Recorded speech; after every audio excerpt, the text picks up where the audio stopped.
Let me keep. See, this thing is it gets me almost every time. Morning, everybody. How you all doing? Oh wow. I didn't think Thomas was going to be on this early. I'll give him a couple seconds to get himself settled. Hey, man. Welcome back. Welcome back. I see you. I see you. I see you. I see you. We're all over the place right now. We got a lot of things going on. This weekend, Thomas is getting ready for the NAACP convention in Minnesota. Brother Rodney is on his way to meet him. I'm in my hotel getting myself together. Sister Rashi was not available at all this weekend, and that's okay. We wanted to definitely come in and do what we do because it's been a while. I have missed you all. Thank goodness that God blessed me with favor in order to get to and from my destination and get back to where it all began and where it all started. Look, see the new cut, going for a new look right now. Oh God, I gotta turn this phone down. Going for a new look, 51. Thank you all for reaching out. Those of you that did on Tuesday. My birthday was Tuesday, yeah. And just looking at a little something different right now. I don't know how long this shit gonna last, but I'll rock it for as long as I choose to rock it. Chaos is the title of today because it has been utter chaos over the past week or so. School shootings, um, Charlie Kirk getting killed, and oh look at you, okay, Charlie Kirk getting killed, and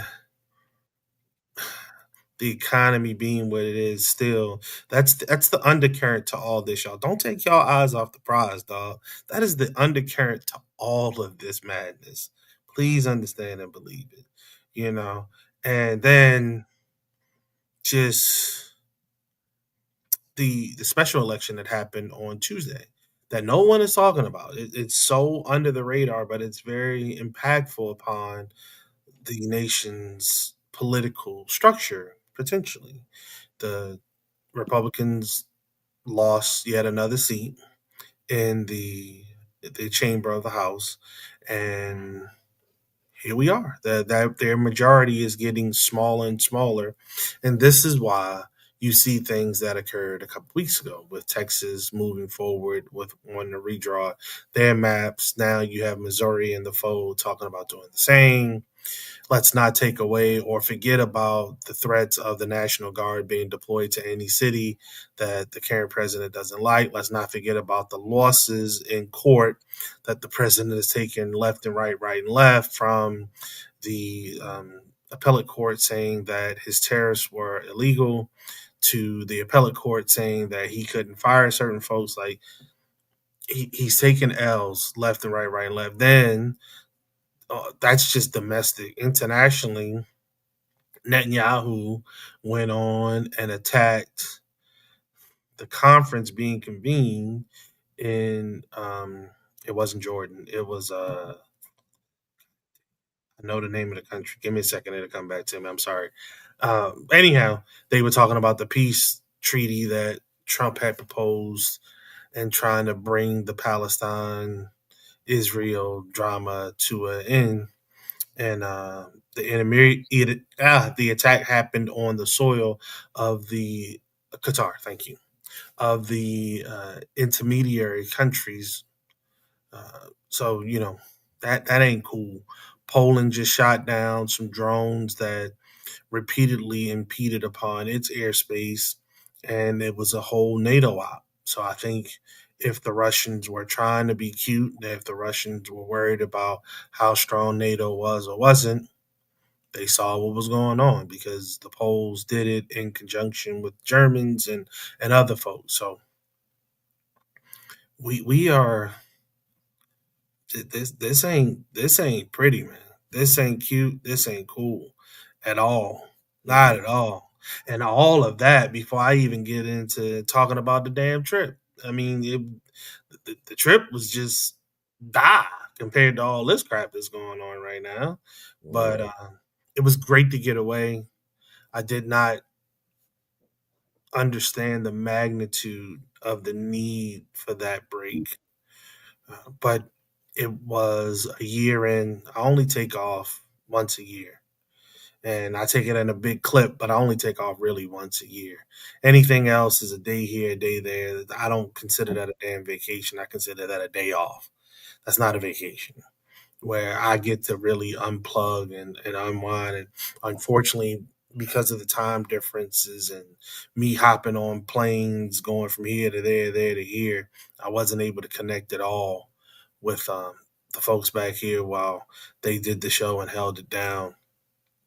And there was some drama the first week where I was we were trying to make things happen. I'm trying to get on the plane, like it just didn't connect at all. We were much better off that second week. We were able to work that out earlier that second week, but that first week, ooh, that was rough. You know what I mean? But it happens. It's real life. You know that's the premise of the show. So we just deal with. Matter of fact, I'm slipping because I should have been wearing my hat. I got some hats made.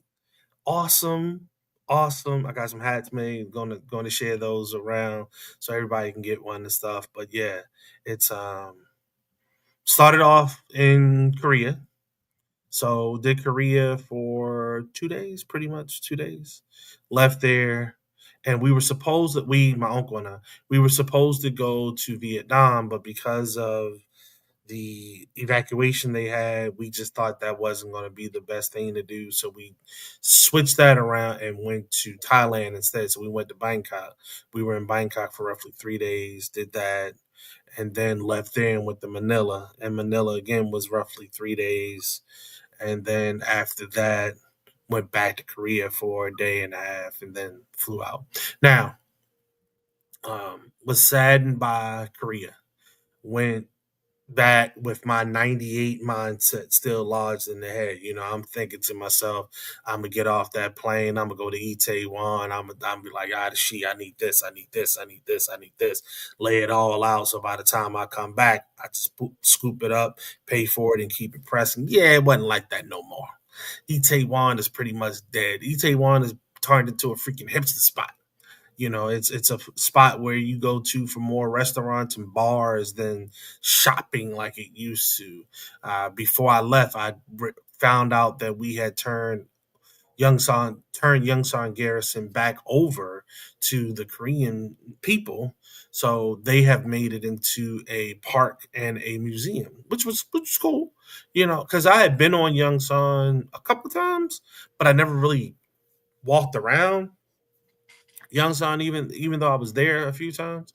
Obviously, there when I first came in, I had a couple missions that I ran. Yeah. Anyhow, yeah.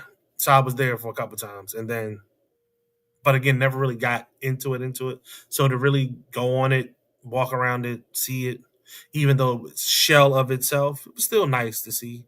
You know, just bringing back some memories of stuff, days of old and whatnot. And because of that, though, Itaewon has really changed. I mean, dramatically changed. So did get down to Osan, but did not get down to the Coon. Really wanted to go to the Coon because that's where Rodney and I were stationed at, but that just didn't work out. So got down to Osan and did that bit. That was nice. Yeah, that has changed too. Man, when I was at Osan, running up on and down on that mofo, man, it wasn't like in the middle of nowhere, but it wasn't very industrious. You know, we're pulling up in Osan Village, and I'm like, what the hell is going on around here? You know, that mug has blown up. Like, wow. Going on the base was like, wow. The club moved, the BX moved. My man Beans did the music for us when all the drops and stuff. Well, not the drops, but all the music that we used to drop in when we were on Blog Talk. Beans was stationed at Osan, and there's a picture I have of him and one of his boys, and I sent him a picture of that exact same corner that we were on. We took that picture. Yo, that shit looks totally different. It's because where it was at, there was like a little ledge you could sit on. I guess I can't really say what it was, a wall. It was a small little wall that you could like sit on, and then right behind that was like a row of eateries. There was a couple of spots you could just go grab something to eat at right behind that. I remember because we had got something to eat and then we left. We were walking out. I was like, "Yo, let's take a picture." So we took a picture right there on like the wall, the short wall, right? So I'm walking down the hill because once I got my bearings, I knew where the hell I was, right? Because again, this joint looks different. I mean, different there. But it's been almost 30 years, so I dig it, right? So once I got my bearings, I was like, yo, that's the tech sergeant dorm. Yo, that's the high school. Man, they built a freaking elementary school that looks like a damn high school. I'm like, this is crazy. But anyhow, so I'm like, yo, this is bananas. So we walking down the hill, and I'm like, yo, where the hell the wall at? Hold on, where the hell they put a freaking garage over there? I'm like, across from the high school, freaking elementary school, high school, middle school, right across the street, damn garage. Like, this is bananas. This is crazy. Freaking like 4 or 5 story garage. I'm like, on a in Korea? What? Is wild. But with DOD changing their stance and having people stay there for 2 years starting this year, October, it doesn't make sense because you need to get comfortable if you're gonna be over there for 2 years versus the year that most people are over there. But God dang, dog, that was bananas. Anyhow, so he was like, "Yo, where's this?" I was like, "Yo, that's the corner." He was like, "For real?" I was like, "Yo, yeah, son, it has changed big time." So I'd never been to Thailand before. That was nice. That was really nice. Not gonna lie. My uncle had me doing all kinds of craziness. The dude always got me outside doing something that I normally would not have done. Mhm. So we rode the elephant, uh, took pictures with the tiger, did the floating market tour, and then we just got out. We was just in them streets for real, for real. Did a couple of the open markets and stuff like that. We was in them streets. We was outside. We was outside. But I tell you what, we did the blackest thing you could do as soon as we got there. We dropped our bags at the hotel, walked to the street, went to KFC. I said, boy, we just went to Bangkok and did the blackest thing you could ever do. First thing we gonna do in Bangkok is get some damn chicken from KFC. That's some bullshit. But that's what we did because we was hungry as hell and it was late. And that was the closest thing to the hotel. So it just worked out sweet. Moved on from there to Manila, and that was really nice. That was that I actually like Manila best, to be honest with you. I was like, yo, I could do the Philippines. This was nice. Now we were in an area that wasn't really close to the peoples, and I didn't know that. We were literally right around the corner from the hotel. I mean, the airport. Literally right around. Literally, we could have walked from the hotel to the airport. That's how close we were. For real, it was that damn close. And um, I would not do that again. I would not do that again. I would not do that first, second night situation. I would do that last night situation, especially if I have an early flight out. I understand that better now, but moving forward, I would not do that again. I would be more amongst the peoples wherever the hell that may be. But it was cheap enough to move around where even if we weren't close to the airport, it wasn't going to break our pockets. The people were extremely nice. Obviously, there's no language barrier for the most part because most people would speak English to you. Now, as with almost every country in the world, most people speak English. The choice is are they going to speak it to you or not, which usually is based on how you approach them. If you approach them like an American and an asshole, they're not going to speak English to you. If you approach them as a kind, open-hearted person, usually they will. They will. Even if they front and speak broken English to you, they will speak English to you. So it was cool.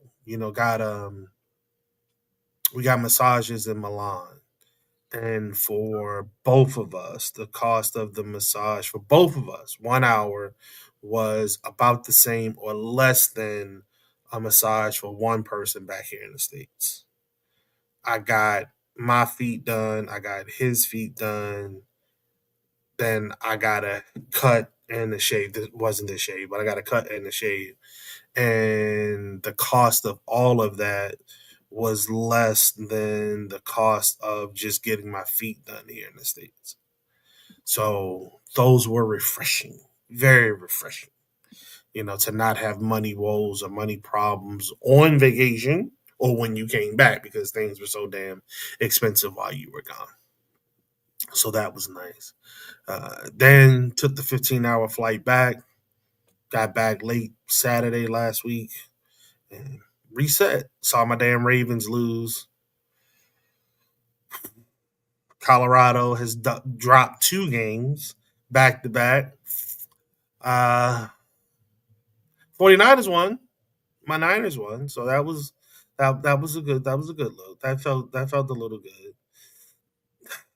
Damn, Notre Dame lost. That just I'm trying, Thomas Berry. I'm trying to get my mind wrapped around this whole football season, but it's not starting off well for you, boy. Morning to you, sir. How you doing, man? You Um, ready for the night? I'm getting there, man. I still got a couple things I got to knock out. I got a last second curveball, so I got to find me a poet to serve as for the dinner for the NAACP. So I'm doing that at the same time as being here. So hopefully somebody hit me back soon saying that they're willing to come on and do some poetry for us. Well, it's free dinner, so I'm pretty sure somebody take it up on it. Oh, we paying. We're paying. There you go. But you just never know. There's so many events going on in the Twin Cities right now. So we have ours. There's another organization not too far away from us is doing another dinner. We have the Shelby Jazz Fest, which is right where me, you, and Rodney had lunch in St. Paul, right there in Okay. the area. So they'll be doing that. My son is actually over there right now working for his job. So he'll be there till 8:30. So it's just a lot. It's a lot happening right now. Aren't those some beautiful words? My son is working for his job. Isn't that just so beautiful? Where you like this boy make his own money, he out of my pockets. I ain't gotta worry about it. It's such a lovely thing. I mean, it is. But I wish I'll leave that. I'll leave that alone. But I'll leave that one alone. But yeah, so we just got a lot going on in the Twin Cities currently. And there's a lot going on in the world. So Yes. just trying to balance it all. You got to balance your present, where you're at. You got to balance what's going on around the rest of the world. Then you have to also think about these other pieces that are taking place. So yeah, we should have a good show today. I hate Sister Rashi won't be able to make it, and Brother Rodney's at the airport, but we'll Right. make it do what it do. So do you want to stick with the Twin Cities and talk about the shooting there? Then we can go to Colorado, then we can cover everything else. Or you want to stick with or you want to go to everything else and then come back? We can go to everything else and come back That's fine. because I think that the shootings in general, if we're really paying attention to the shootings, they have some of the same uh characteristics. And when you see people who don't know each other have similar characteristics, then that means that it's a little bit more. And as I've said on this show plenty of times, it's kabuki theater, script Mm, television. And if Americans can't follow the script, I don't know what to tell you. But yeah, so we can talk about these other places because okay. Colorado So has some interesting stuff happening outside of the school shooting as well, that they needed to flip the page on too. So it's a lot of stuff that's happening. well let's go to Georgia. Hmm. Um the Hyundai raid on the 4th of September. Hmm. So 500 people were swooped up in this raid at the Hyundai plant. Hmm. The Korean government pissed, Hmm. pissed. It's like, yo, first off, most of these cats were all should have been under protected status because they were here under a work program. Hmm. But for whatever reason, they were snarled up in this raid. 475 of them were Korean citizens. Koreans said, okay, I got you. No problem. Sent fucking planes to Atlanta, Hartsfield, got their folks and flew them home. Hmm. Flew them home. Chartered Korean Air, said pick up our people and bring their asses back. Hmm. We good. We Mhm. good. Now, what does this mean for Kia? What does this mean for BMW? What does this mean, which is in South Carolina? What does this mean for Volvo or whomever else? I think Volvo's in Tennessee, and whomever else is manufacturing cars in America Mhm. with the help of foreign aid. Because again, I used to work, well, hell, I worked for two foreign companies, well, three actually. Anyhow, and I know that both of them representatives were sent over in order to help us maintain the quality standards that the parent company wanted, right? Mhm. Doesn't mean they were illegal. They were here under the worker visa. They were doing their thing. But what happens when folk need to rattle the saber and say, we don't care about that. We just want to put up a headline. As you say all the time, Brother Barry, they want to rattle that algorithm. They want to get those hits and those likes and that circulation going to show that they're doing something, right? Because that's Mhm. what it's all about. It's all about the algorithm. It's all about get hits, likes, shares. Mhm. Look how strong we are. Mhm. That means nothing if, as I said a couple of minutes ago, later on the stuff hit the court system and the court's like, that's vacated. That's not valid. That's not valid. But people don't remember that. People remember that flashy soundbite. People remember that flashy raid. That's what they remember. They're not stuck on the fact a couple months later, a couple weeks later, hell, even a couple of days later, the courts come back and say that's not right. You shouldn't have done that. That won't get circulated like that. That won't swirl around the universe forever. What's Right. going to swirl around the universe forever again is that flashy highlight, that big bang, that shock and awe value moment. That, oh my god, they're doing what they said they were going to do. Yeah. Yeah, finally get them out the country. Yeah, they taking American jobs again. Who's going out there to do that? Because if you could, that's first off, if you could, you would have. That's number one. If you could, obviously you couldn't, so you didn't. Uh, if you wanted to, you would have. Again, obviously you didn't want to, so you didn't.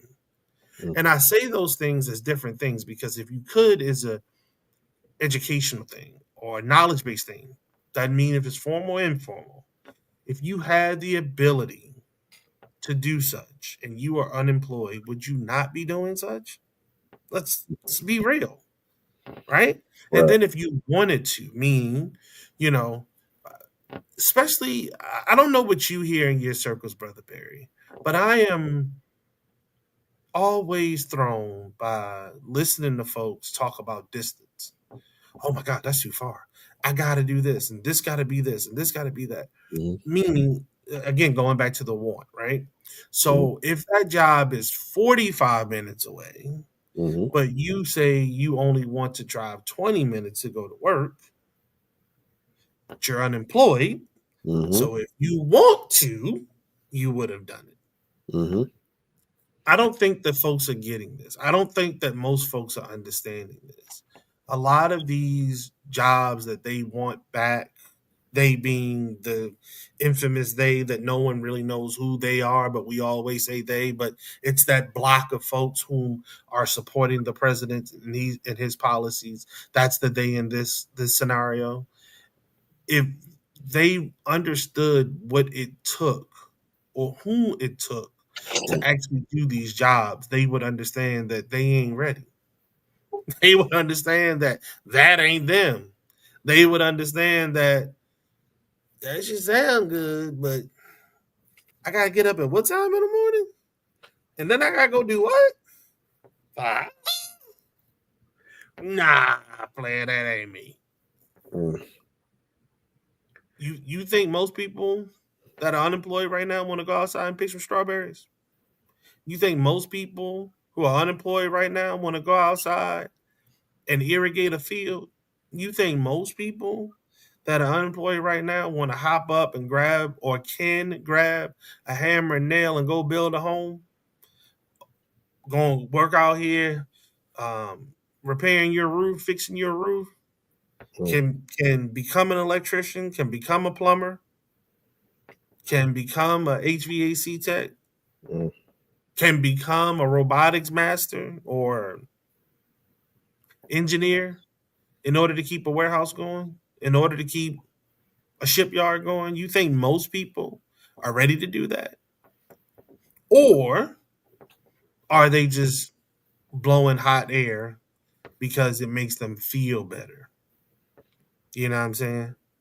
So I I don't see the advantage that's coming from this raid, or even the threat of further raids on other companies, or at other companies. I should say. I'm sorry. Well, I think the Go ahead. raids are not necessarily about those foreign nationals. I'm thinking about some of my in-laws who live in Mississippi, or my former in-laws who live in Mississippi, who got jobs at those plants, at the Hyundai plant inside of the northern part of Mississippi. And Okay. I'm thinking about the Kia plant inside of Georgia, and some folks who ended up moving out over to Georgia to grab those jobs. And the problem is that you're finding other people outside of white people working those jobs. Hmm. Not that people can't do the jobs. It's just that, it's just like what happened in the 19 or when Ellis Island opened up and the Europeans first came to America.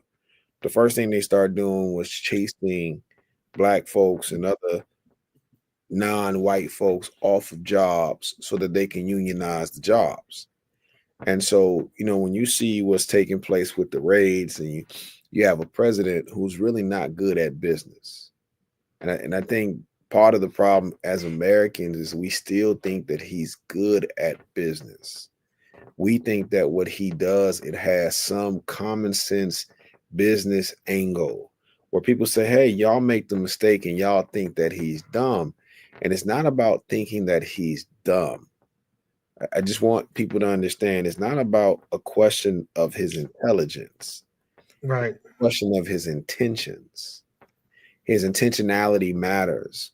If he's siding with Russia, who's siding with North Korea, and Brother Lee, he would be adverse to Kia, which is a South Korean company. Mm-hmm. But when you inflict things on South Korea, who is also an ally of the United States, why is he pissing his allies off?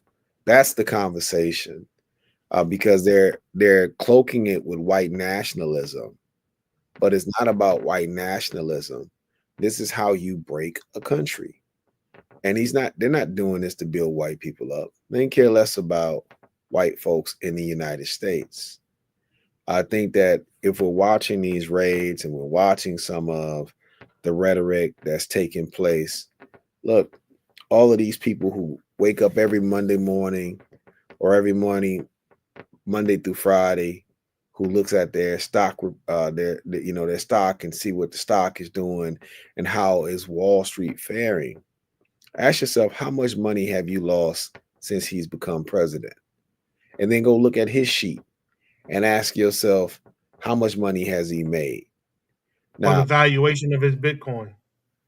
and if you look at the evaluation and then ask if he's made that type of money, how much money has the people who own him made? Mm. So, part of the conversation that the Americans should be waking up to when it comes to Donald J. Trump is not Donald J. Trump. And I know people say, well, it's Stephen Miller. I think it's more diabolical than Stephen Miller. But these raids on these plants, where we are seeing the impact on employment, we're seeing the impact on production. So now you're stopping productivity. Imagine stopping productivity, because if the Kia plant is rated like that and some other plants are rated like that, then they can't produce new cars. Why wouldn't you want them to produce new cars? Sell those American made cars. So if you're gonna sell, are you trying to sell the American maker? Are you You trying to put sell? those tariffs on. Yeah, come on. Yeah. Drive up their price. Mhm, Then you go and you say, well, let me slow the production down, which is going to further hurt their mhm, bottom line. Mhm. Now you give the American-made companies an Mhm. opportunity to throw a discount in, throw Mhm. a sale on, Mhm. keep while continuously keeping their prices lower because the cars are made here in America. Mhm. Yeah, I get you. Yeah. I can That's, draw that line. so that's it, and it's a part of getting everybody on board with the show, and that is the ugly side of all of this. Is that, as I was talking to my brother O this morning about what's taking place nationally in politics, I'm like, the front of the train is stopped, the back of the train just doesn't have notice yet, and so we're at the back of the train. And how much are we really paying attention to? How much do we really understand, and how much are we really grasping? And I feel like, because of these social media platforms, because people only listen to sound bites, and let's be real, man, American news right now, just national news, is just trash. um, People are not really understanding, what's taking place. So, if you want to redistribute the pain, and you don't care about the people who you feel like are not black, or they're not white, or they're not Latino, or whatever the case may be, you may not care about the raid. However, when you go purchase a car, you may start to care Mm, about that raid. When you go look mm, mm. portfolio, you may care about that rate. When you say, "Hey, why is my 401k? Why do we keep hemorrhaging money?" Then they have to explain to you that inside of this portfolio, you own a little bit of Kia inside of there, and Kia There owns you go. a bit of this over here too, and Kia may own some land too. All right, and so when when they take a hit, everything takes the hit, and now you hit on that too. So now you're missing an extra 10, 15,000 on that 401k that you've been, thumbing your nose up at your relatives about because you got it and they don't. And then you about to find out you about to be like them. You a couple of hits away from being in the soup line. Don't worry though. We got Philando's Pantry. We'll take care of you. I love that plug. I love that plug. I want to read a quote from a lawyer in Atlanta because I think this is very timely. Hmm. He says the redefinition of criminal of the word criminal to include everybody who is not a citizen and even some that uh, are is a problem here. That quote from attorney Charles Cuck. Hopefully I pronounced your name right, sir. Kuck. I want to say it's Cuck, and he's an Atlanta-based lawyer who is helping some of the folks impacted by this raid at Hyundai. Hmm. I read that, and it really resonated with me because we've said this, right. This is the road to dictatorship and authoritarianism, Hmm. and as we go down that road, defining who or who's not against or for the state is a rolling thing. It will be one of those things where if the state feels like you're for them in this moment, you're safe. But as soon as the state feels that you're against them in whatever the moment is next, you are not safe. Hmm. So, in that aspect, this is why we have warned nobody's safe. If it's everything is just a whim, literally, it's just a whim, nobody's safe because the tides, the wind can change at any moment. And that's not safety. That's not security. That is folks behaving like children. Hmm. And unfortunately, they're behaving like children when they actually are in position to be very impactful on you and my life. That Yeah. is a problem. That Well, is a problem. yeah, but the main this goes back to the political landscape and why people voted for Trump to begin with. And I think that that's the unfortunate part about this, is that when you are for something only because you think it's going to hurt someone else, Mm, you don't look at, because in a childish mindset, kids don't look at the aftermath. I want my toy, and if I gotta push the tent over, I'm gonna push the tent over. to Never get mind my toy. that the tent is close to a campfire. So now the tent is on fire. And now you can't Now the forest is on fire. now the forest is on fire, right?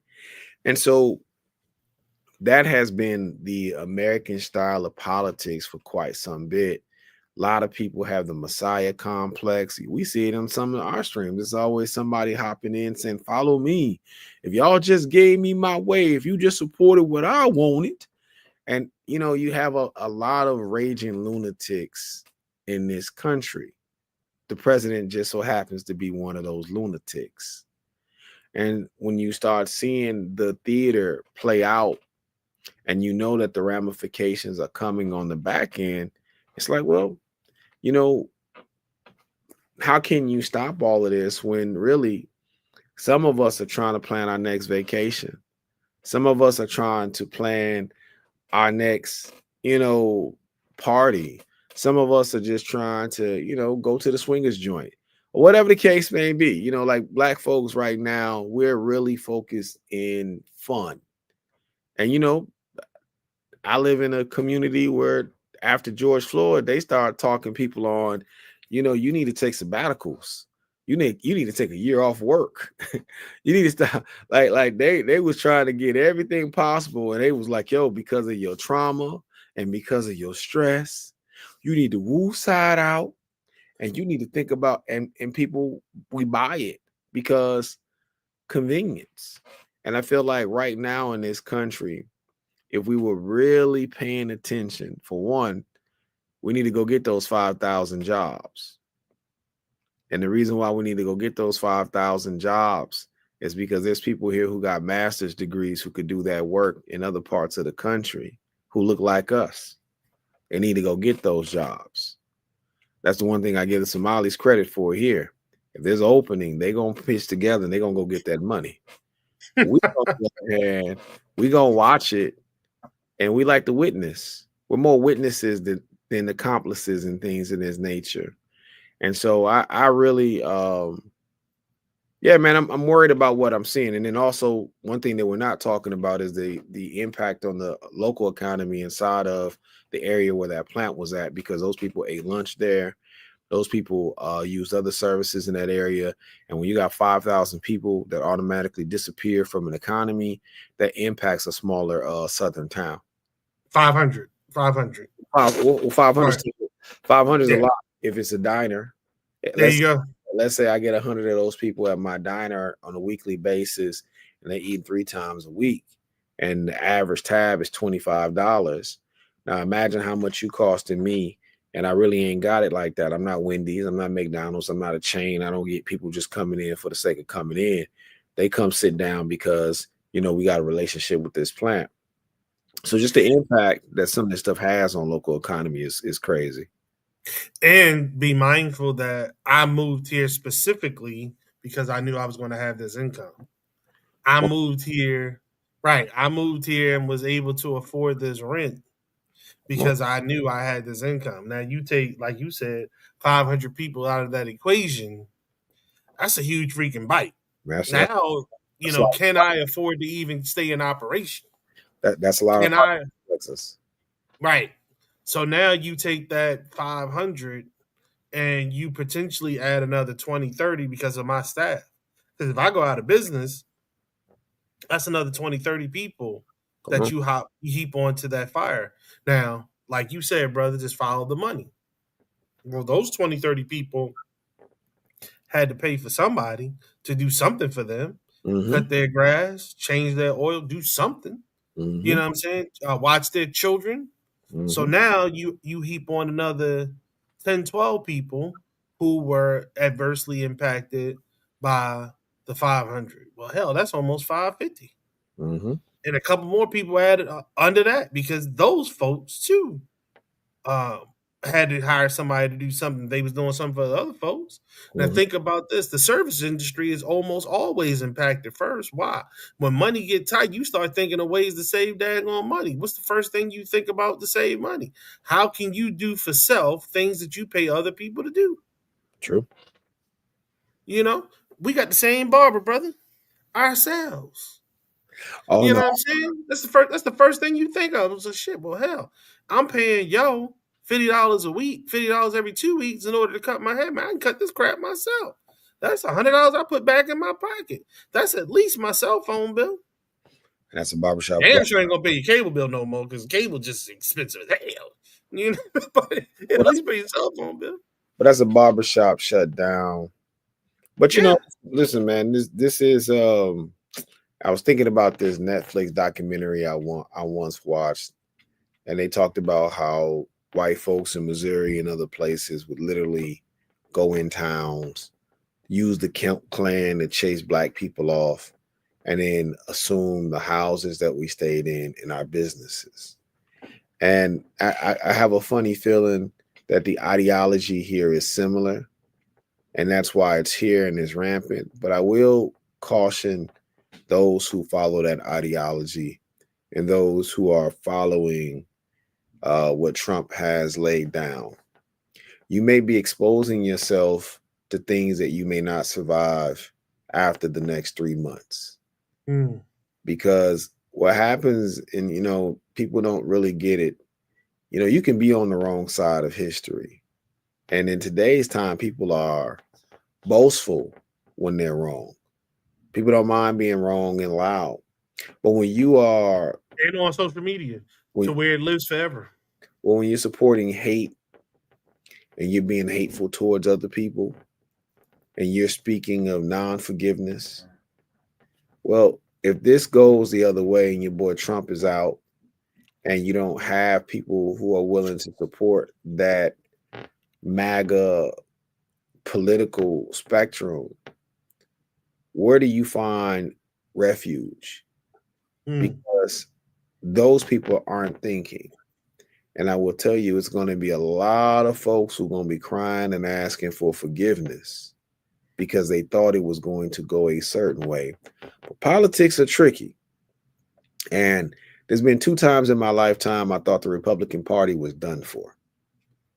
I thought they were done for when Barack Obama won, and I thought they were done for when Joe Biden won. And each time I've learned that the Democrats, they always got to keep the Republicans alive. But I think this time the Republicans have done something that the Democrats cannot do on their own. And I think if things go the way I see them going by October, if you supported MAGA and you called yourself a Republican, you may be running for the hills because people don't forget the trauma that you've caused them. And I caution people who are sitting and acting as if they want to be a witness. Be smarter than a witness. Study history. Study how these things go. I think by October, this show is going to be over. It's going to be canceled. And those who supported it, they'll be canceled too. And those who sat by and been passive, you'll be canceled too. Why October? You think in October of this year? Yeah, that's why I'm watching. We led with this story, but I think we're burying the lead. The Epstein story is the only story all Americans should be talking about. If you're talking about anything else, Mm. you're just wasting your time. Mm. That story has the tentacles to everything. And the more we talk about everything else, we're just wasting our time. And that's just what it is. But when the story unfolds and we see exactly how it impacts everything on an international basis, you'll understand why they canceled Christmas on the Republicans. You'll Well, understand. the British have already dismissed their ambassador to the United States because of his ties to the Epstein files. Well, that was a sacrifice fly because Yes. because they don't want more of the rest of the story to come out. And that's the problem. Nobody wants the entire story to come out. And that's why I say talking about anything else is a waste of time. Because when you talk and you find out exactly, you got a United States congressional committee that has all of the proof. What are we talking about? They have all of the proof.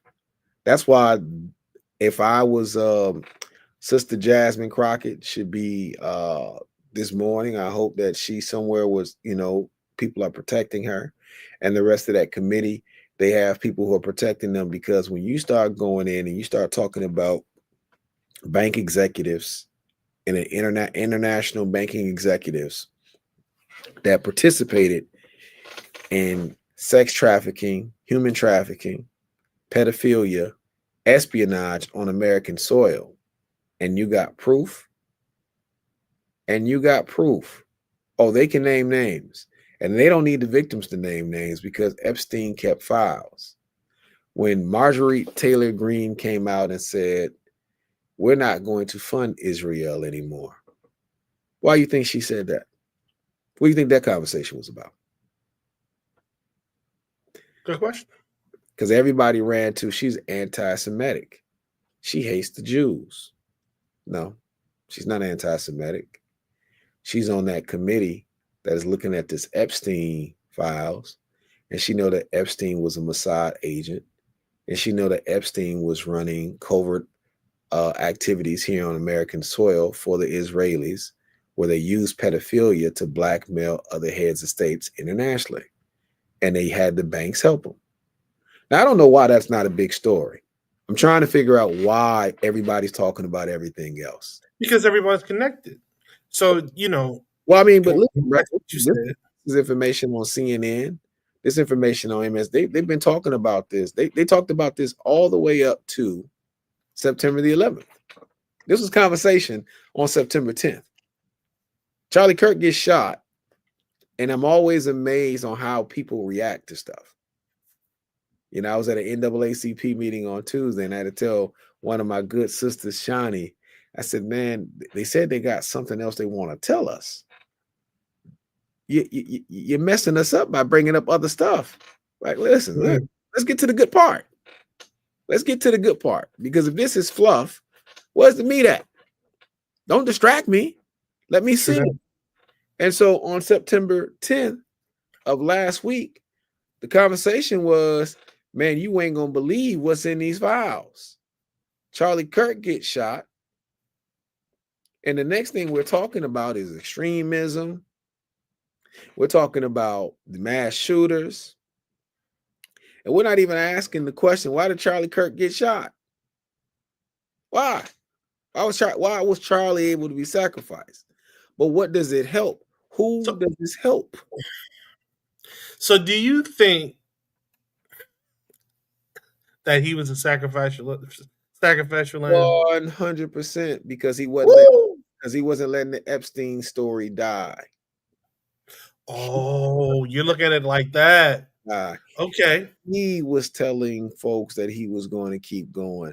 They kept asking him to let it go. Look, I ain't got to make it. Look, brother, when the conservatives was focused on the Epstein story nationally on news, they were naming the pundits that Trump was asking them behind the scenes to let the story go. Here's the thing: a conspiracy theory means it has to happen behind closed doors. It's not a conspiracy if they're doing it in front of your face. It's on True. you, on what you pay attention to. If you True. choose not to pay attention to what's happening in your face, then that's on you. But if you watch the storyline and you hear the conversation and you see what's happening around the country, then it all makes sense. We got a bunch of children missing and women missing around the country. But you know why these women and children are missing? You know what's going up? What's that? Cryptocurrency. Epstein, they were moving money through JP Morgan. They would take these missing women or these abducted women by Epstein and they would set up accounts through JP Morgan in these women's name. And JP Morgan, they have proof, knew that these women were being trafficked and they still were setting up these accounts. And when JP Morgan finally said we can't help no more after it came out, Deutsche Bank jumped into it. By the way, the executives at JP Morgan that was helping him, they still work at JP Morgan. They haven't went anywhere. Same thing with Deutsch. These people ain't went nowhere, brother. When you hear that, you say, well, they ain't went nowhere. And you hearing the congresswoman and the congressman on TV say, oh, no, no, they're still employed by JP Morgan. What's next, Lee? If you still work there and we know who you are, what's the next step for me to do? Expose you, then fire you. Then you get fired. Well, if I expose you and I expose what else you're attached to, what does that mean to what you're attached to? Well, I mean, you are definitely a threat to whatever it is I'm attached to. So if you are a threat and I feel like I'm in power, I'm going to try to take you out. So, do you believe that there's some truth around Obama involvement with that Pizzagate scandal? No, not at all. No. Not at all. As a matter of fact, that's more of the activity that I'm talking about with the Republicans, because Republicans are some shysters, and Th- I, I say this respectfully about Pizzagate. Republicans only accuse you of things that they do. They only accuse you of things that they are doing.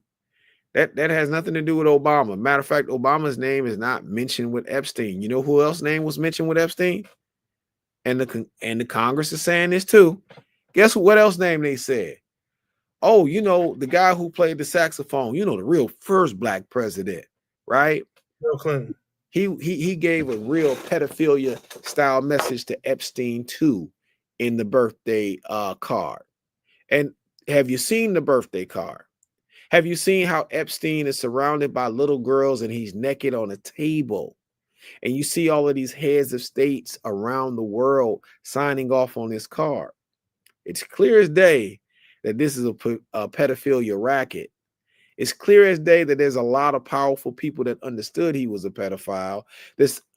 One message said, hey, I'm surprised you're not locked up in prison yet.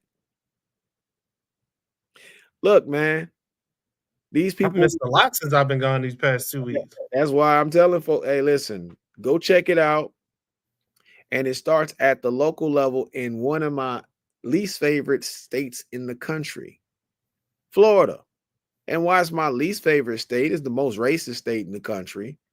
But I'm always trying to figure out why some shitty always happening in America happens in Florida.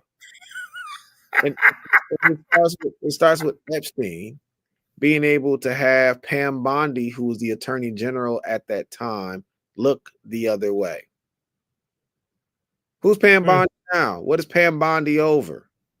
Is Pam Bondi one of those Okay. people telling you to look the other way, to let this go? Y'all gotta understand, man, there's a lot of people attached to this, and Obama has nothing to do with this. There's a woman with a check. They just sold a woman. They're bragging about this woman, that they sold this woman to Donald Trump for $25,000. This is what the Congress has. They're not hiding this. Is this from the New York Times story? This is this ain't from the New York Times. This is from the Epstein estate. The Hmm. oversight committee has the files. They don't need the New York Times to tell them. They got the files.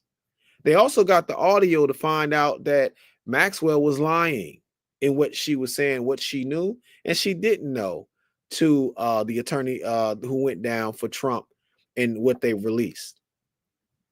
They've blown that up already. But I'll say it again. The front of the train has stopped. The back of the train still is catching on. So I'll say it again, because sister asked about the Pizzagate scandal. What you guys are about to find out is that the stuff that these right-wing lunatics have been screaming about, that they have been partying with the pedophiles the entire time. And not only have they been partying with the pedophiles the entire time, that a lot of what you are seeing is to distract your mind from certain situations. Because if Trump really had to deal and really had to play ball, man, look, I'm by So, by Halloween, this movie will be over. By all right. Halloween. Um, there's a couple things that you mentioned. And I know this is going to be a little bit all over the place, but allow me to land the plane. Okay. First off, way off left field. I watched the documentary about Luther Vandross on the flight coming back, and I don't think we give that man enough credit for what he did and what he means to people. I Mhm. say that to connect it to the conversation for today. We really do need love in, especially now, throughout our nation, but also throughout the world. And, you know, I'm a lover of music. I'm a lover of Luther's music. It really, watching that documentary really set me on a peaceful path, I would say, on that flight over. That was a long damn flight, but it gave me a sense of warmth and comfort, I should say. If you are down, put on some good Luther. Luther is okay, but Lufa is better, and you know the damn difference. Connecting the dots to the conversation for today. When you say the pedophilia and the Epstein files, coming back to center, not fully, still a little bit left. I remember Don Lemon saying, and I've said this before, that he refused to cover Republican conventions, anything like that, because he always got hit on too much during those. He said, it is proof positive that the Grinder app goes off the rails whenever the Republicans are in town. To your point, Brother Barry, they only accuse you of things that they are willing to do. Mhm. Speaking to Charlie Kirk, Charlie James Kirk, by the way, it's like his name wasn't Charlie James T. Kirk. I mean that's a straight up reference to Star Trek. But yes, he died on September the 10th. He was shot while at a college in Utah. Mhm. He was an antagonist, to put it lightly. He was someone whom lived, breathed, and pretty much died under the mantra of MAGA, without a doubt. Mhm. After his death, it seemed that Congress was shook to its core. There were calls for a silent prayer in the House chamber, which occurred. And then the words were uttered: silent prayer gets silent results. Those were said by Representative Lauren Boebert. Mhm. She is the Republican rep from Colorado's 4th District. Mhm. There was a call for a prayer out loud in the chamber, which was rejected. A voice screamed out, no. And then chaos erupted on the floor. Mhm. The speaker gavelled the House to order and then said that folks could gather later to have a audible prayer session if they so chose. We have been in a situation where too many times the opportunity has presented itself to our Congress to do something about gun violence in this nation, and they have failed to do so. They have failed to do so, and now their inaction has led to the death of one of their biggest mouthpieces. I do not know that this will motivate them to do anything differently than what they've already done. What they've shown us their willingness to do, which is nothing. Mm. Silence, prayers, hopes do not save lives. Mm. When the bad person has a gun, and is full of prayers and hopes for their enemy's demise. Mm. If this does not move the needle in the discussion about what we need to do to temper our political attitudes in this country, our seemingly disgust for one another because one wears red and one wears blue. But it's like walking in LA in the freaking 80s and the 90s, Crips and Bloods out here for real. I don't know what it's going to take. I don't know what it's going to take to motivate folks to start really paying attention to the fact that our system is off the rails. Well, brother, It's off the rails. you're not gonna get politicians to change much until they're in a situation where the people that's cutting the checks to them is regulated from cutting those checks to them. Hmm. And the Citizen United ruling and the Supreme Court being able to be bribed right out in the open when you have gun manufacturers who's making money fist, I mean, listen, man, they're making so much money, like they could print their own money. Hmm.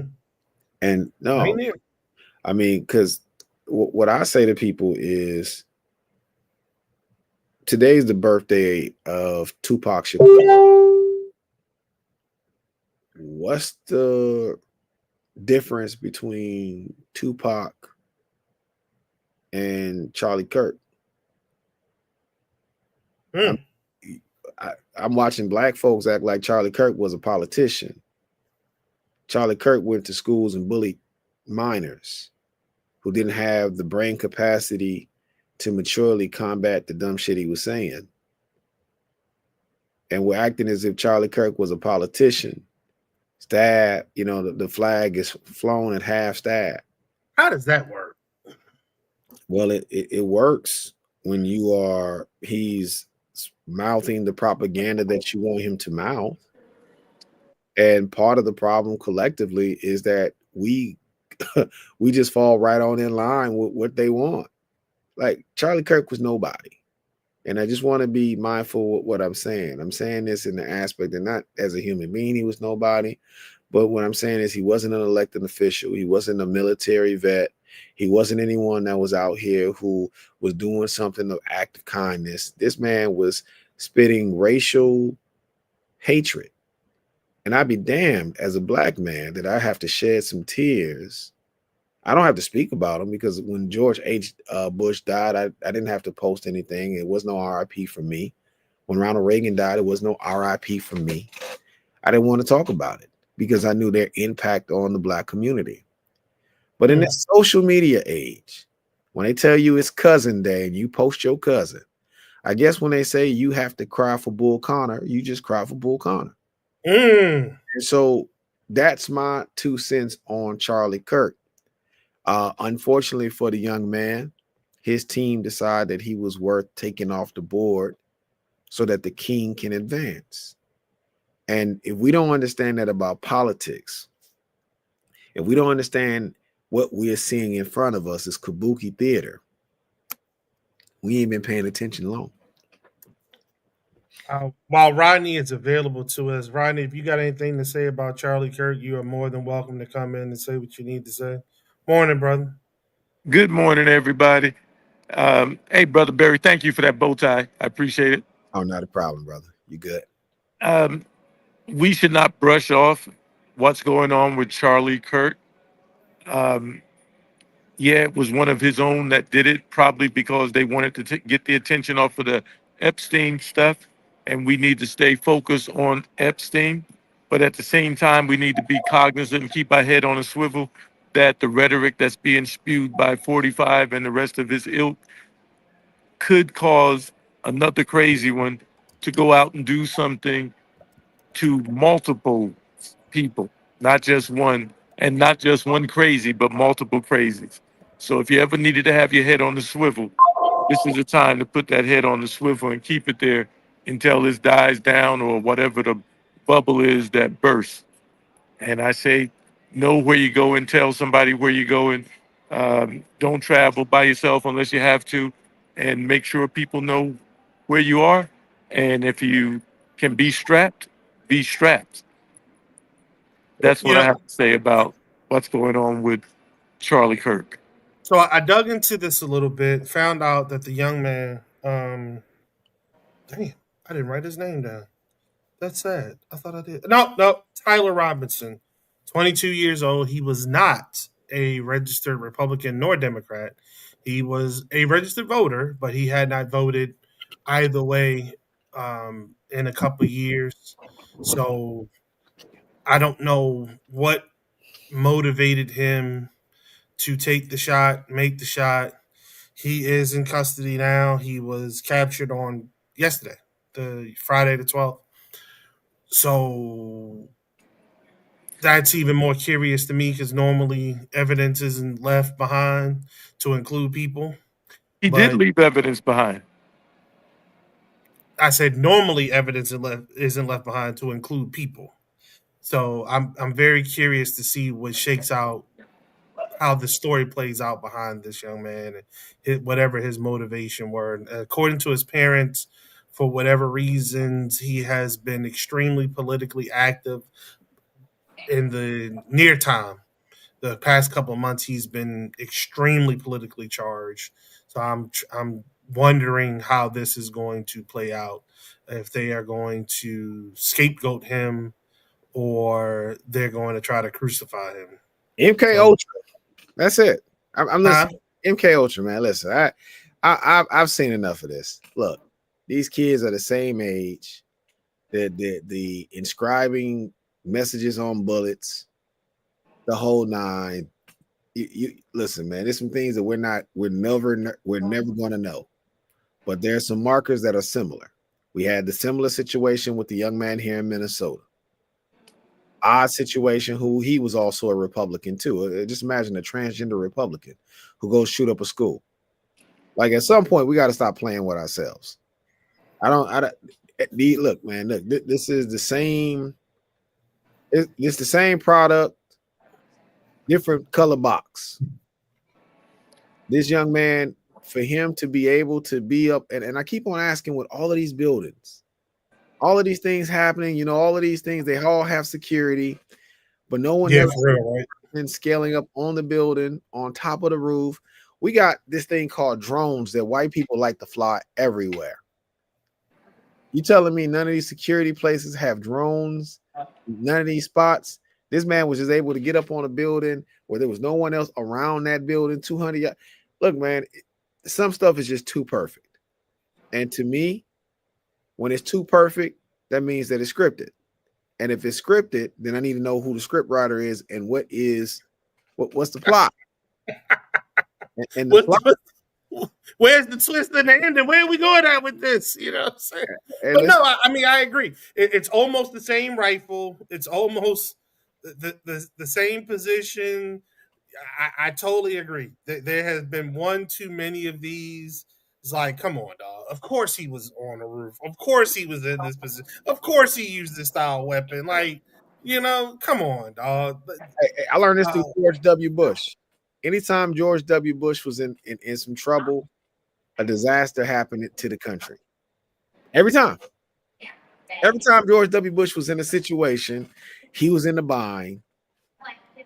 Something miraculous happened, and we forgot about the bind that he was in.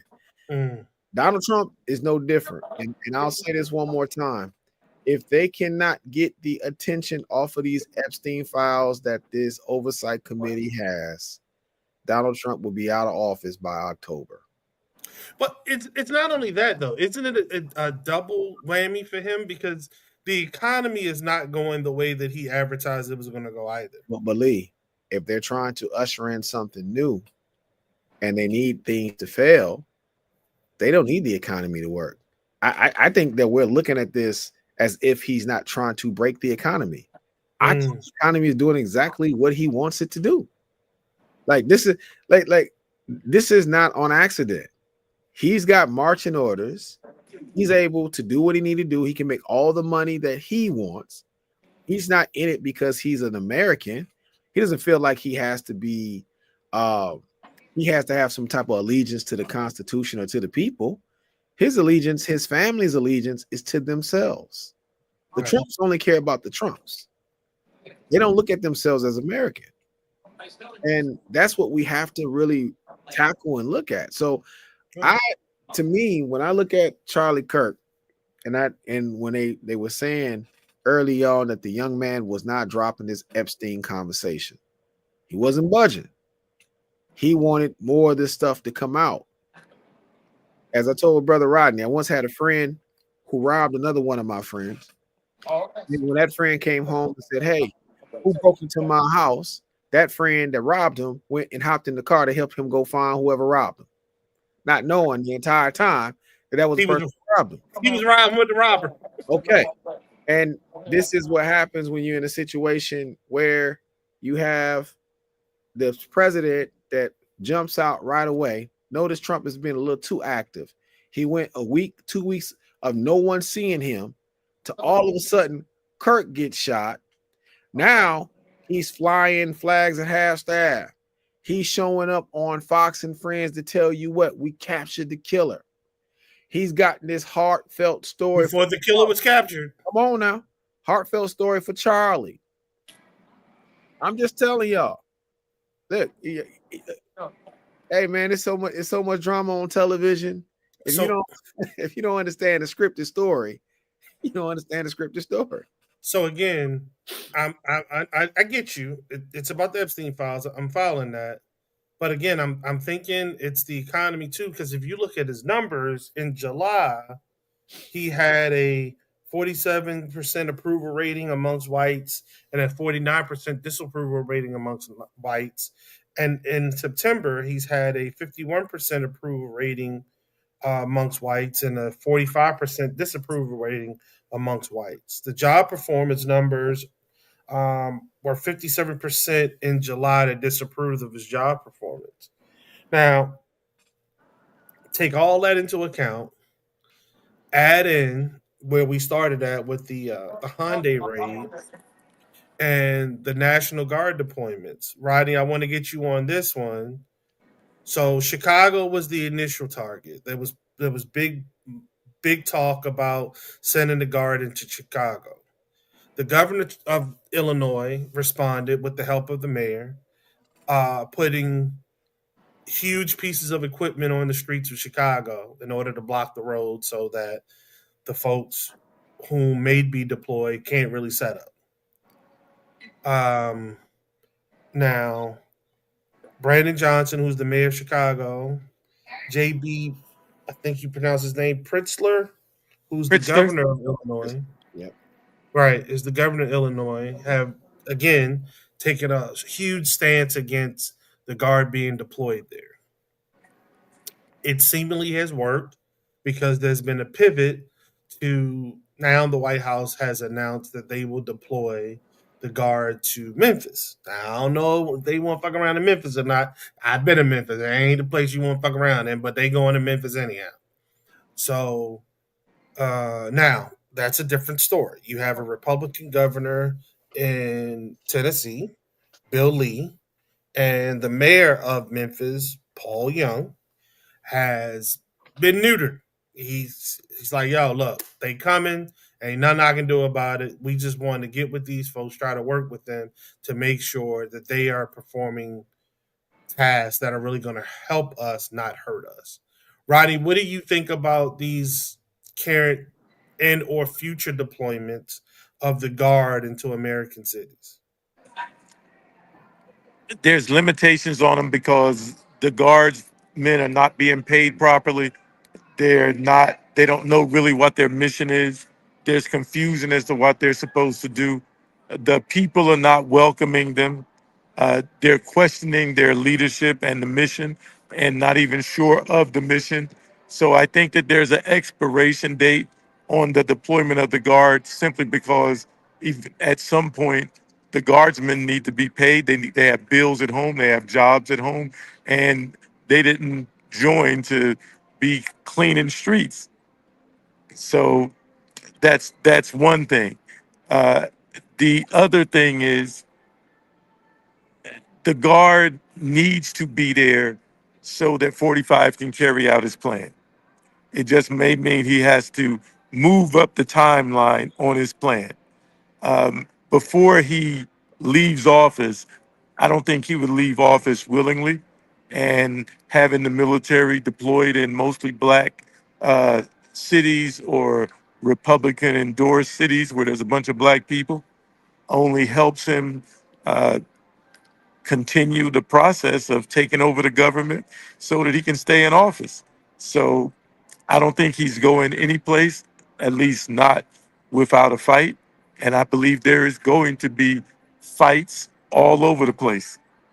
He's That's gonna be, he's gonna be I also say that there is a fracture between the fascists because Charlie Kirk was a fascist, if not a Nazi. Actually, I believe he was a Nazi. And you also have Nick Fuentes, who had beef with Charlie Kirk. And the fella that popped Charlie Kirk was a Nick Fuentes adherent. And he even had Nick Fuentes call signs on etched on the bullets that he used to kill, to assassinate uh, Charlie Kirk. So I think that what we're about to see potentially is the two factions, the Nazis and the fascists, who don't like each other. It is possible. I think in Mississippi Burning, they said when rattlesnakes start eating their own, and we may be seeing a change in the alliances where they're starting to fight each other. Mm. Now, how 45 handles that, I think he's going to ride the wave and milk it for whatever he can milk it for. But I do think that there's an expiration date on the guard. And because of that, I think he'll move up his timeline and things will get a little rough out there. Do you think that either one of you? Do you think that the Supreme Court decision? I think they said they're going to pick up the case in early November. he won't be around. Um, huh? He won't be around. He's not gonna make it to he's not gonna make it to Halloween. You did hell serious on this, huh? Listen, brother. I keep telling y'all, man, that the one thing that I got high marks in school is for comprehension. I don't miss. And when they start talking about his health, hands, things of that nature. And we're talking Giving him about escape off ramp, huh? we're not just giving them an off ramp, not him an off ramp, them an off ramp. Because Okay, so he may not go voluntarily. That's my point. I'm trying to say it right, without saying it. He may right. have a choice. Because the one thing is the game doesn't work if the people behind the scenes who's writing the script, if they're exposed. When you start talking about pedophilia and you have a committee that can expose it, and who is Trump blaming for this? He's blaming Speaker Johnson for not having control over the Congress to allow this committee to have this information. Look, it's a lot of finger pointing going on behind the scene. Megyn Kelly got on Fox News and she said flat out, I cannot support President Trump running into Chicago. I can't support him. I would rather side with Governor Pritzker because this is illegal and Donald Trump will be violating the Constitution. When have you seen these dogs bark back at their master? Why is Mm. everybody barking back at the master now? Because they know the master's sick and they know who's really in control is saying, hey, we can go another way. They're So going to you think JD Vance will be that other way though? listen. I think they're going. I think it's going to be. This is just my 2 cents. Okay. I don't think that JD Vance will stick around either. I think after October it's going to be a lot of cleaning of house because they got to reset the cards to get what they want. But when you start talking about exposing bankers and powerful international folks based off of this Epstein situation that Trump opened his mouth on. So this is what it boils down to. It was his mouth. Right. Nobody else was paying attention to this. This was the glitch with him. His senileness. This is all on him. You can't blame anybody else because Biden, Kamala Harris, and the other camp, nobody else was talking about this. Who brought this up, Rodney? And if I'm the person that's going to be exposed, you can tell me about anybody else. But if you're the one that started it, who am I blaming? You? You're talking about powerful people that they're saying that hasn't even been fired yet. If somebody got to go, who's easier to go? And do we trust JD Vance? No. Do you trust Speaker of the House Johnson? No. No. No. Okay. That's all I'm telling you. And when you start with the expose, guess what happens? They're not just gonna the House committee is not just going drip, drip, drip. They rushed out there on Monday and Tuesday and told you what they had. The American people ain't even seen it yet.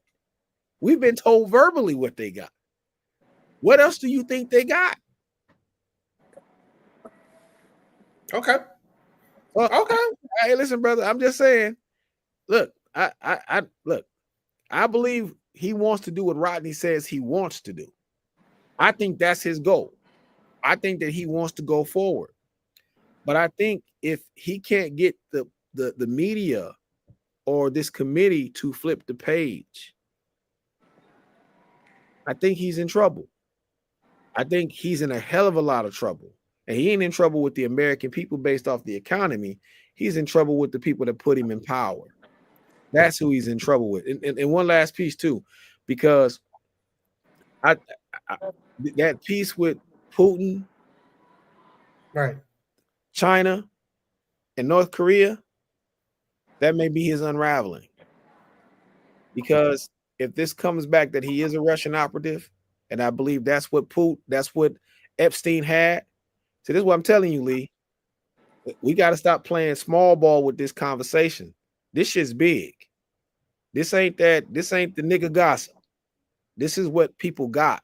And I'm telling you, when you have elected officials on TV saying, oh no, these other countries were running operations on American soil. Yeah, I Epstein, did catch that piece.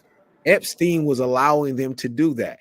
And if Epstein is saying, hey, the Russians are who is backing Trump, Trump don't have nothing. Trump just became a billionaire. He wasn't a billionaire. That's the funny story about it all. If you really listen to the Epstein conversation, Epstein was saying that Trump didn't have money. He didn't even have what billionaire they ain't got $40 million. You're a billionaire, but you ain't got $40 million. Think about that. And now you just made $1 billion in the last 9 months of you becoming president. Your family has just now became billionaires on the behest of selling out the American public. And you're doing things to cripple us, but to make Russia stronger. Hey, brother, when that thing finished dripping, I think that people are going to be, like I said again, if you're a MAGA supporter and you've been proudly supporting MAGA, it may be more. Okay. It may be more than candy in the bag come Halloween, yo. That's all I'm saying. I'm giving it to Halloween because if you can't change the conversation by Halloween, and if they got proof that it goes all the way up the ladder, there won't be enough executive orders that he could write fast enough that won't undo him. And if you tie him to it, that means everything associated with him must fall. Everything. So, what does that mean for us as we sit, we being a nation, we sit and we wait for the hashing out of the next federal budget because we're in September. September is the end of the calendar year as far as the federal government is concerned. You're saying that you think Fiscal that year. things, huh? Fiscal year. Fiscal year, yeah, yeah, yeah. That you think this is going to crumble by 31 October, well, hell, dog, we have to come up with a fiscal plan by 30 September in order to fund the government. Is this a continual resolution, kick the can down the road and get us beyond Christmas? Or is this a for real, tie it up, sew it up. Here's a real budget and keep it moving. Because I don't think the Fed is going to cut the rates. I'm gonna say that out loud. I don't think the Fed is going to cut the rates. I think that the job numbers are going to lead to a consumer confidence issue. And because we have truly turned into a service related country, we're not really making anything. So it's all about service. It's about spending, Yeah, consumer spending for our GDP. yeah. I just don't see where they come and they cut the rates. I think Powell's going to hold the line like, nah, dog, we ain't doing it. You know what I'm saying? It may make sense in the short term without a freaking doubt. It'll make sense in the short term. But the long term outlook, I think that's going to cast a huge cloud over America and its ability to make good on its debt. Well, I think that the Feds, I think that this story is giving them some breath because they were under attack with them with him trying to fire The the, system. and I think that Powell was kind of leaning, but I think the Epstein conversation now Powell can lean a little bit back and say, wait a Right. minute. And one of the iconic moments in politics for me was back in 2000, maybe 2001, when George Bush was saying something that was incorrect, and Allie Greenspan stepped in to check it in front of everybody. I think what we're about to find out is that Powell, the P in Powell don't stand for punk. I'm just being honest because I agree. these economists, they understand that what Trump is doing is backwards and that it doesn't make sense. And they don't like what he's doing, but they're waiting on the American public to catch up. And I think that this situation is going to it's going to firm Powell in his belief that he does not have to cut rates. But I would say I wouldn't watch Powell and I wouldn't watch the Republicans. I would look and see what are the Democrats going to do in the Senate. Mm, Because to me, this is mm, about the Senate. And I know Rodney has brought this up on a few occasions about things that they, candidates for positions that they never fought back against and how they've kind of been going along for the ride. I think this is about them at this moment because on the congressional side, you got they're kind of dug in on this Epstein thing and they're not moving forward. I want to see what Chuck Schumer and those guys, what they're going to do because you can blame it on Trump all day long, but if they go along to get along and they don't push back on some of this, because they almost have no reason to help Trump at this point. If he's hanging off a cliff, you either give him a hand or you step on his fingers. What are they going to do? mm, And if they give him a hand by passing this budget, now look, there's no good side to this. It's going to be pain either which way you look at it. Either you're going to take the pain up front and say, nope, it's a government shutdown because we don't have a budget, but we got to get rid of this dictator, or you help the dictator out and then you have long-term pain because once he implements everything, the country, it'll be harder to put everything back together. That's on the Senate Democrats. It's all about what they decide to do and how they decide to help out. I hope that they vote not to pass a bill. And I think as American people, we just have to tighten our belts as they tell us. We need to take their advice. Yep, it's gonna be some cuts, but y'all gonna be cut too. We ain't gonna be the only ones bleeding. Y'all gonna bleed too. And so we can just see who's gonna be able to last with the bleeding. okay.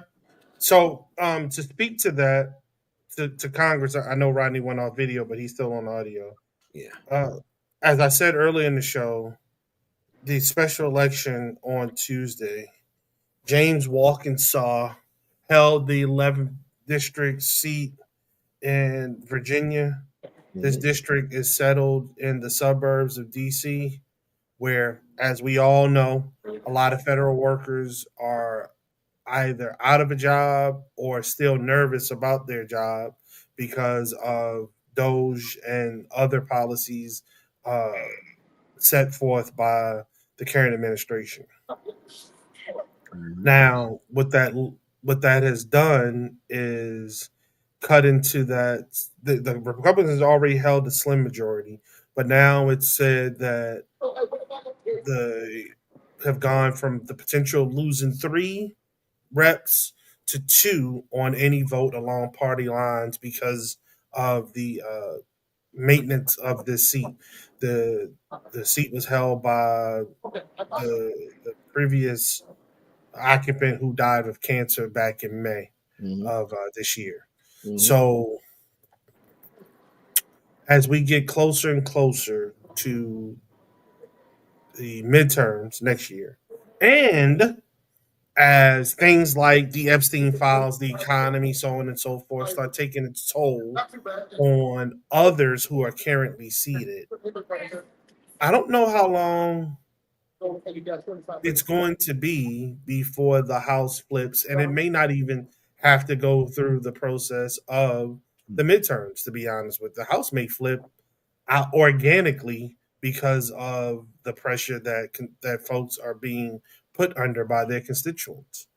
Hey, Rodney, do you see a place, maybe a time that this may happen before the midterms, or do you see it riding that thin margin up into the midterms? I think a part of what Brother Barry said comes to play. If there is a fracture in MAGA, as we've already seen with the assassination of Charlie Kirk by a Nick Fuentes adherent, if that fracture continues, then there's going to be a bunch of things that can happen. So if they really investigate 45, I've said on this show a long time ago that 45 has been, it wasn't the Manchurian candidate. He's the St. Petersburg candidate. And he's been like that ever since before he bought Mar-a-Lago. That's how he bought Mar-a-Lago. So if that was, I mean, it's already been out, but if Republicans start talking about it, that's going to be an issue. If Republicans start talking about the situation with North Korea and murdering those fishermen, that can be something that divides their party. I'll tell you something else that can divide their party. That was the extrajudicial killing of those 7 or 11 people on the boat in the Caribbean. That was straight up murder against international law, against American law. And then they lied about it, just like they lied about what happened with North Korea. Also, if this thing truly comes out about 45, it's not just 45. That's why I'm kind of hesitant to say it's going to come out, because now you're talking about multiple members of Congress that could be taken down. And I think what they're going to do is determine, do they want to go down or do they want to sort of hold on? I think they're going to try to hold on, and that it'll be a further split in the coalition. I don't know when it's going to happen, even though, like I said, it that assassination was a huge cleave in that. 45 is milking it for all that it's worth. I think his base is intact though. His base hasn't gone anyplace. And his base has always been a solid 20%. And if he tries to maximize that 20%, there'll just be blood in the streets between us and them and them. So he's not going to voluntarily leave. You'll have to force him out. And there's plenty of people in the military that supports him. Like there's some who don't support him. So I just think that what we're looking at is much bigger than just the economy, just the pedophilia thing. It's much broader than that. But I don't, whatever it is, I don't think he's going peacefully. I think he'll go like a baby in the middle of the night, brother. And I'm trying to say what I'm saying, what I'm saying, what I'm saying. I don't think that he has a choice. And I don't, and I think that the fraction of exposing people, if I gotta choose you or me, Mhm. we may be thinking he's a king, but he may just be a bishop. The thing Mm, about him though is he's a vindictive person, and very vindictive. if the move is going to be, if I go down, I'm bringing all of you down. And that's why I don't believe that they would tell him. I think that they would show him. We had a governor like that here with Ventura. And boy, Ventura couldn't wait to get out of office after he got voted out to tell us all of the secrets that were supposed to be happening behind the scenes, right? And I think that they know that with Trump, Trump's a loudmouth too, and he's not a team player, he's a me player. So I think a lot of this stuff will be happening not because they have a meeting with him. I think that the access that they are giving him and the things that they were supporting him on, I think you're going to start seeing a large pullback on those things. And I think by my guesstimation is by Halloween, this movie will be over. And Do the movie, you do you remember the spy named Butina, redhead chick from Russia that was with the NRA and was banging a bunch of Congress people? yep, I do. She Sure. went back to A little Russia younger. as a hero. Yep, Hmm. That kind of died out, and that's all interwoven with this because it's not just 45 that was getting money from the Russians. There right, were multiple people in his party right. that were getting money, Well, and he is not going away well, listen. by being forced by them without taking them down with him. Well, It's not his nature. here's what I'm saying, brother Rodney. I don't think the subcommittee who got the information, I don't think that they're in on what's going on behind the scenes. And sometimes ignorance helps you because if you don't know who these people are, you just saying this is what's happening and this is what we got. It's a lot different if that subcommittee didn't have that information from Epstein. They have the information now. So the ooze is out of the tube. And if the ooze is out of the tube, I don't think that they're going to be able to put the ooze back unless we have a bunch of craziness happening over the weekend, over the next week. And so that would be the Republican congressional member that's pushing this. That would be Jasmine Crockett. That would be those pieces. If they can't corral them and get them in line, because if they don't get them in line, they're going to tell it. And if they tell it, once it's out there, it's out there. And I don't think he has a choice at that point. And I'll keep saying, look, Speaker Johnson is allowing he stopped a lot of hearings, which is kind of crazy.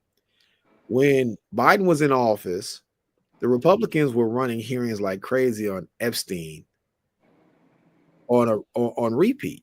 That's how I know a lot of this stuff about Epstein and his financial background and what he was doing was because the Republicans were running these hearings the entire time. Now we're here and nobody wants to talk anymore. I think that when this stuff comes out, they won't have a choice. Now look, here's the other side of it. The other side of it is if you can suppress it, you get to play ball. But if he can't suppress it, right? If he can't suppress it, then Lee, I'm hoping that we get the truth, and as much as the truth that people can actually take. Because I was interested that Bill Clinton name was mentioned, and Bill Clinton also signed that card, and he said some creepy stuff in that card. But when they get to repeating the conversation, even in CNN and MSNBC and other places, guess who name they stop mentioning? Bill Clinton. Okay. Okay. Hey man, look, I got left in the tank the two shootings, the one in Minnesota and then the one in Colorado, and then we can go whichever direction that you all would like. Obviously, I want to talk about the gala for tonight as well. Okay. But Colorado, two folks were wounded at Evergreen High School. Desmond Holly, Yeah. 16 years old, fired a handgun on September the 11th, which started at 12:30 local time. in the Mhm. PM. Yeah. Um, Minnesota on the 27th of August. I know it's going back a little bit, but how do you say the name of that school, Brother Barry?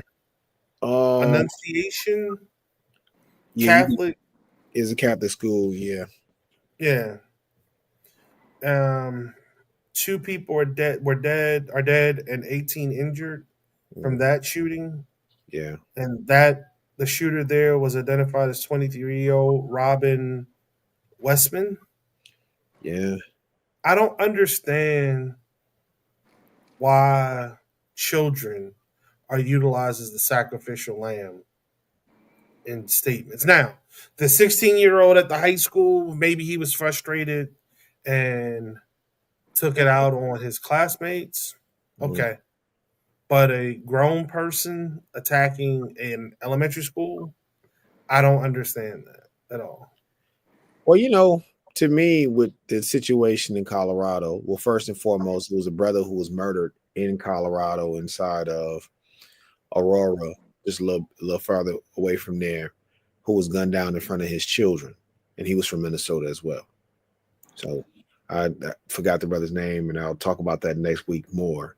But, Colorado, you would almost think because of Columbine, it would almost be ingrained in their children's mind that guns in school is a no. Like you wouldn't Right. even, because of Columbine, you would think in Colorado you wouldn't even accidentally bring a gun to school, right? Even if you were a staff, you wouldn't bring a gun because of Columbine. But and I said it's this new phenomenon with these kids and how they're taking it out on their peers, and they're always saying that these kids are isolated. But I do agree with Congresswoman Crockett. Like, we need to make sure that there's more teeth to people just buying guns. And folks need to be able to, if the parents are buying guns, how are you maintaining the gun at your home? Why does your child have access to the lock box? Why does your unstable child? Because they'll always come back and run that play. Well, my son was unstable. We knew he had some mental health issues. Yeah, but you left the guns in his purview and you gave him access to the guns. And if Right. he's stable and you're stable, who's the responsible one? Right. And the thing with the shooting here, as I stated last week, it was another shooting the day before outside of another school where, people got shot and two, a man was killed. And there was no coverage of that story at all. But that was over in the black community or where black folks at. And there were two white folks who helped that man get away. And so, um, to me, brother, I don't know why we live in a society where we feel like children are to be played with, where kids can be killed. I don't know why we have such a comfort in that, but I do know this much. These guns are not the issue. And I don't want to sound like a Republican, but it is the mental health makeup of the people who seem to be wielding these guns in these public shootings. That's the problem. And if we had more beds and hospitals open for some of those folks, maybe that'll help. But at the same time, this should have zero tolerance, and I'm just like the measles,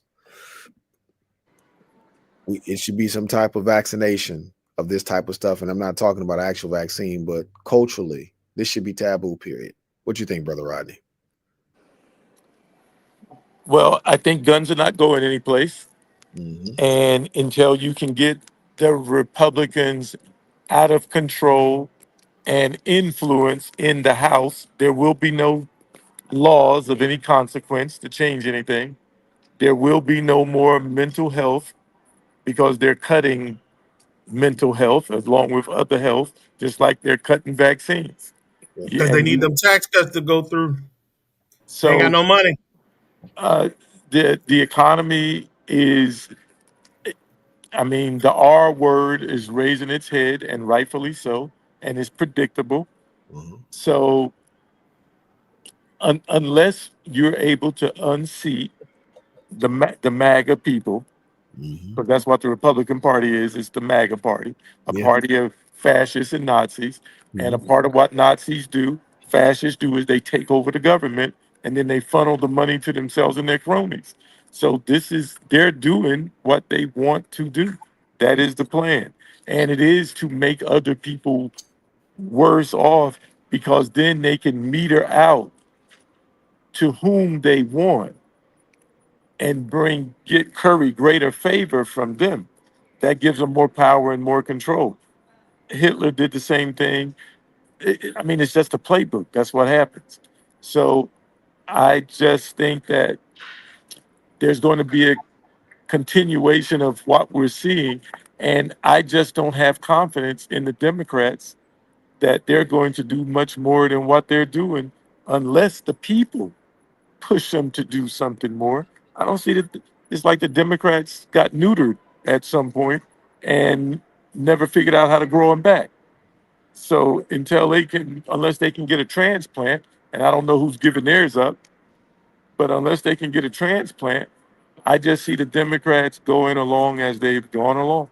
So let me ask you this question, Rodney. If you feel so, I'm taking this from the aspect of Marjorie Taylor Greene, right? Marjorie Taylor Greene gets this information. She finds out that the Israelis are running clandestine opportunity. They're doing these things on American soil. They're using Epstein, and she said, "Hey, we're cutting money with them, right?" But let's also say she says even further, we need to cut back on APAC too. We need to look at them as. Oh no, no, I'm being serious. Like, because I think information does that to people who don't have access to information. When you find out something that you did not know and it shocks you, originally anger takes over. I believe that she's genuinely angry because I don't believe that she was on the inside. And the reason why I don't think she has the bandwidth to understand. But she's a diehard. But what happens when the diehard finds out that they're being played with?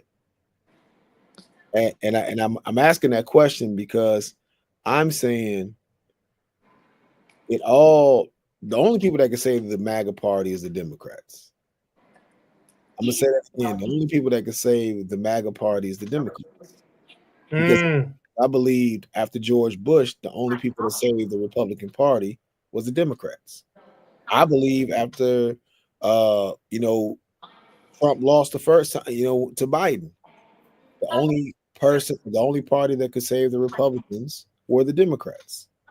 And if you listen to Kamala Harris and some of the excerpts from her book, what does it sound like? The only people that were saving the Republicans were who? The Democrats. And so, what happens if you have an awakening on both sides? Because the question has to be, and this is my 2 cents based off what I saw from a lot of posts about Charlie Kirk, is that I don't think the people on the opposite side of MAGA is ready because I feel like they're willing to save MAGA based off of their outpouring and their rationalization of Charlie Kirk and all of those things. I said, "Ooh, this reminds me of that scary movie where they say all you got to do is keep the door locked, and somebody just wakes up in the middle of the night, and because of their heart, they had to open the door to let the monster in." And I feel like what I've seen online this week, because everybody's been using religion to Malcolm, to everybody else as a way to rationalize his heartfelt pour out to Charlie. I feel like the only people that can save the MAGA party from burning itself out is Democrats. The sympathy. And I feel like, honestly, that's a flame should just be the flame should be able to burn out on its own. No one should be throwing lifelines. The devil needs no advocate. It is what it is. And if people start taking that stance, I think we'll be out of here. But I do agree with Rodney. I don't think the Democrats are strong enough. That's why I want to see what happens to Sister Crockett because she and a few others are leading the fight. And if you start seeing them silence her, then you know they're in on the play. Hmm. Okay. They're Well, going to silence her.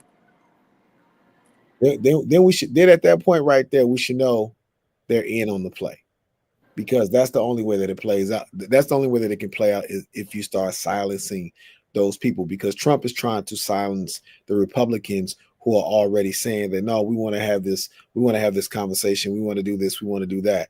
He's already doing it on his side. Let's see what the Democrats continue to do. And that's something that people need to be aware of. And Ken Martin is from Minnesota. I keep on telling y'all about old good old Kenny boy. And we'll see what this DNC will do. I think that Chuck Schumer and Jeffries and those people, I believe that they are going to play ball and they're going to look the other way. Chuck because of his ties to Israel, and Jeffries because of his ties to Israel. I think that they're going to look the other way, and we'll see. It all revolves around Brother Lee and Rodney, what the New York senator and congressional member does, and the irony that both the leader of the Democrat in the House and the Senate are both from New York. New York. What's And they what's both take money from APAC. what is the likelihood? What have you ever seen that before? That the leader of the House and the Senate is from the same state. Mm. That is weird all into itself. So two things before we start the wrap, because we have like 9 minutes left in the show. Um, I want to get to the gala tonight, and then I also wanted, because we brought this up, to circle back to should have wrote it down. You know, I'm getting old now. My ass is getting slow. Um, let's stick with the gala, and then we'll go back. The gala tonight, Brother Barry. What's the people? What tell the people what it's about? So the NAACP Freedom Fund dinner. We can't say gala now, according to Oh, that. I'm sorry. We Freedom got Fund to dinner. say dinner because it's the politics of the NAACP. But it's going to be a great conversation. We're talking about how we can come together and push forward here locally together, moving into the new year. And so I'm looking forward to the meeting. I went to bed last night. I said I'm not going to become my antisocial self in this establishment tonight, in the honor of my boy Tupac Shakur, who died on Okay. September 13th of 1996. Why they fly the flag half staff for Machiavelli the Dog versus Charlie Kirk. I'll take Tupac over Charlie Kirk any day. But anyway, uh, I am going to drop some conversation and sit back and watch the phone ring, to quote Tupac. I'm going to be working the room. I'm hoping Brother Rodney comes in. He's getting an award for brilliance, and so Deservingly so. I get a chance to speak, and I'm just looking forward to it, y'all. I believe that we have to figure out a way to support the NAACP and the Urban League. I know people speak about the lack of vitality from these organizations, but when I went to the ADOS conference in 2018, one of the things that they told us that was to go back and join our legacy organizations and make sure that we push the legacy organizations forward. And I still implore that. I think that the NAACP, the Urban League, the National Action Network, even the NOI, I think that things like this need to take place. So with this dinner tonight, we got a great speaker. He's a prominent lawyer, and I just think it's going to be a great time. I'm glad my brother Rodney's coming from Las Vegas. I wish Brother Lee could be here, but he'll be here next week. When you come next week, are you gonna be here on Friday? Yeah, but it'll be later. Because if you came Friday around 6, I have another event that I've been asked to come to. It's a fireside chat. It's going to be a big thing. That's a Freedom Fund situation, and that's the Minnesota Freedom Fund, which helps get brothers out of prison early. Let me see what I can do.